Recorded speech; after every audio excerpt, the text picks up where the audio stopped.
ప్రారంభించడం, దీన్ని అంచెలంచెలుగా విస్తరింపజేయడం అనేది నిజంగా మనస్ఫూర్తిగా అభినందించాల్సిన అంశం. అవార్డు ఎంత గొప్పది, ఎన్ని డబ్బులు ఇచ్చారన్నది ముఖ్యం కాదు. పిల్లలను గుర్తించడం, పిల్లలను ప్రోత్సహించడం, పిల్లలను భుజం తట్టి ముందుకు కదలండి మేమున్నామనేటువంటిది చాలా గొప్పది నా దృష్టిలో. డబ్బు ముఖ్యం కాదు. ఆ పిల్లల తల్లిదండ్రుల్లో ఒక గౌరవం, సామాజికమైన గౌరవం, ఒక ప్రోత్సాహం, భుజం తట్టి ముందుకు నడవండి మేమంతా మీ వెనుక ఉన్నామనేటువంటి ఒక ఆత్మీయత అనేది చాలా ముఖ్యమైనటువంటిది. అది ఒక మంచి కార్యక్రమం ఈరోజు చేస్తా ఉన్నారు. నిజంగా Siddipet is model for everyone. ఏ ఒక్క మంచి కార్యక్రమం జరిగినా దానికి నాంది మన సిద్దిపేటే ఉంటుంది. నాకు తెలిసి 10 ఏళ్ల క్రితం మాదిగ ఉద్యోగులు ఒక సంఘంగా ఏర్పడి ఇలాంటి కార్యక్రమం బహుశా రాష్ట్రంలో ఎక్కడన్నా చేస్తున్నారంటే అది సిద్దిపేటలో అయి ఉంటుంది. అట్లా అనేక మంచి కార్యక్రమాలు, అది ఏ మంచి తెలంగాణ ఉద్యమం నుంచి మొదలుకుంటే అది సామాజిక ఉద్యమమైనా, సామాజిక కార్యక్రమమైనా, అభివృద్ధి కార్యక్రమాలైనా ఒక మంచి గుణాత్మకమైన మార్పుకు ఎప్పుడు సిద్దిపేట ముందు బాగానే ఉంటుంది. అలాంటి ఒక మంచి కార్యక్రమం మన న్యూస్ ఆధ్వర్యంలో జరుగుతూ ఉంది. సో మిత్రులారా, మన ఉద్యోగులు కూడా పాపం వాళ్ళ వేతనం నుంచి 1000 రూపాయలు పక్కన పెడుతూ ఒక్కొక్క రూపాయి జమ చేస్తూ దాదాపు 10 లక్షల రూపాయల నిధిని ఈరోజు సమకూర్చడం జరిగింది. ఈ నిధి ద్వారా ఇంకా పిల్లల్ని ప్రోత్సహిస్తూ, ఎవరైనా పిల్లలకు ఫీజుకు డబ్బు లేకపోతే చదివించడమో, ఎవరైనా పిల్లలకు మరీ ఆర్థికంగా ఇబ్బంది ఉంటే ఆ కుటుంబాన్ని అండగా నిలబడుతూ ఆ పిల్లల్ని ముందుకు నడిపించే మంచి కార్యక్రమం చేస్తున్నారు. ప్రతి సంవత్సరం కూడా ఉత్తమ విద్యార్థులకు స్కాలర్షిప్స్ ఇస్తూ, సర్టిఫికెట్స్ ఇస్తూ ఈ కార్యక్రమాన్ని క్రమం తప్పకుండా ప్రతి సంవత్సరం కూడా నిర్వహించుకోవడం జరుగుతూ ఉంది. It's very good programme, very good initiation. మనం అందరికీ ఆదర్శంగా నిలబడ్డాం. ఇది ఇంకా మంచిగా ముందుకు పోవాలని కూడా కోరుకుంటున్నాం. ఈ మధ్య ఒక అబ్బాయి సడన్ గా నా దగ్గరకు వచ్చి కలిశాడు. నేను అబ్బాయిని గుర్తుపట్టాను, నిజంగా చెప్పాలంటే. గుర్తున్నానా సార్ అన్నాడు. లేదు బాబు అన్నా. ఒక 5 ఏళ్ల క్రితం నేను నీ దగ్గరకు వచ్చాను. 5 సంవత్సరాల క్రితం వస్తే నాకు మీరు సహాయం చేసి ఇంజనీరింగ్ కాలేజీలో సీట్ ఇప్పించారు. నేను చదువుకున్నాను, నా చదువు పూర్తయింది. ఇప్పుడు నాకు సంవత్సరానికి 6 లక్షల రూపాయల జీతం వస్తుంది సార్ అన్నాడు. అని నా దగ్గరకు వచ్చి నా మొదటి సంవత్సరం జీతం ఈ 6 లక్షల రూపాయలు మీకే ఇస్తున్నా. మీరు సిద్దిపేటలో ఎవరికన్నా పేద పిల్లల చదువులకో, సిద్దిపేటలో ఎవరికన్నా అవసరం ఉన్న వాళ్ళకి పైసలు ఖర్చు పెట్టండి అని ఎంత ప్రేమ ఉండాలి చెప్పండి. నేను ఎప్పుడో 5 ఏళ్ల క్రితం సీట్ ఇప్పిస్తే చదువుకొని మంచిగా పెద్దగై సంవత్సరానికి 6 లక్షల జీతం వస్తుంది సార్, నా మొదటి జీతం మీకే ఇస్తున్నా అని వచ్చాడు. చాలా సంతోషం అనిపించింది. అంటే అట్లా ఎంతో మంది బాగా చదువుకొని కష్టపడి పైకి వస్తా ఉన్నారు. ఆ అబ్బాయి ఇచ్చిన డబ్బులు ఈరోజు సిద్దిపేటలో అనేక సంక్షేమ కార్యక్రమాలకు, పేదల కోసం వాటిని ఉపయోగించే ప్రయత్నం చేస్తా ఉన్నాం.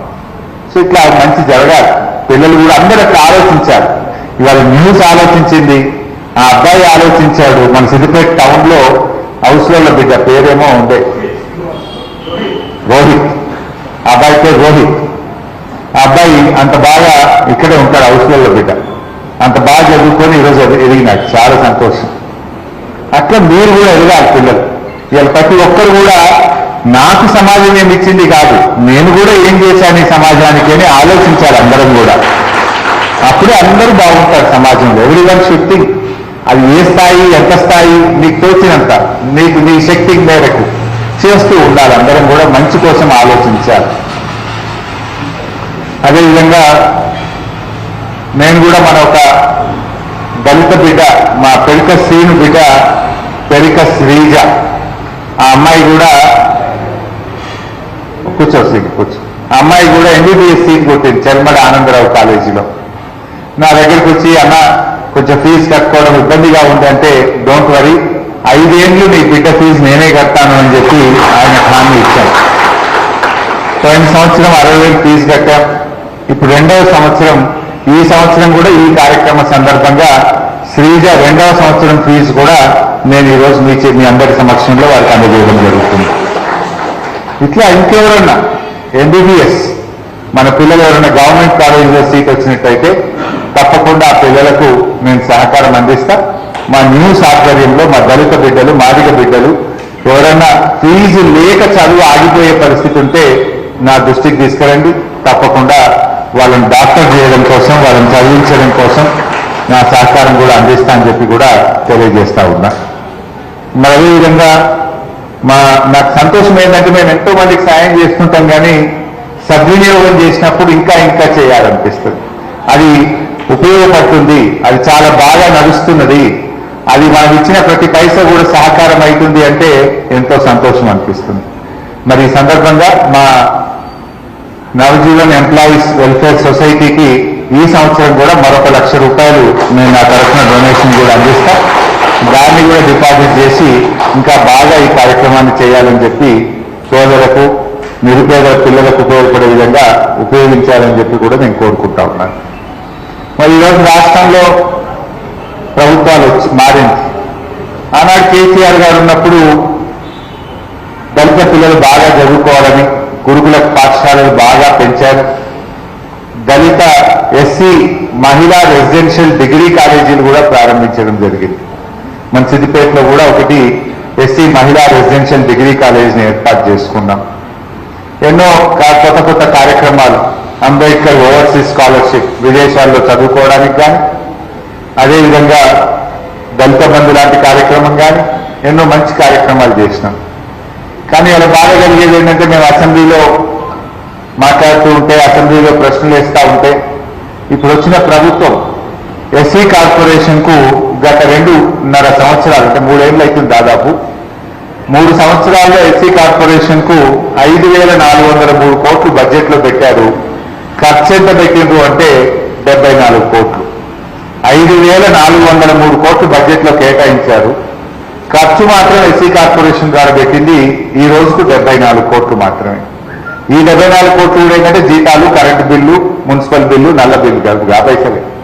ఒక్క నిరుపేదకు ఎస్సీ కార్పొరేషన్ ద్వారా ఈ 3 సంవత్సరాల్లో ఒక్క నిరుద్యోగ యువకుడికి కానీ, ఒక రైతుకు కానీ, ఒక దళిత బిడ్డకు ఏ ఒక్కరికి కూడా ఈ 3 సంవత్సరాల ఈ కాంగ్రెస్ ప్రభుత్వంలో సహాయం జరగలేదు.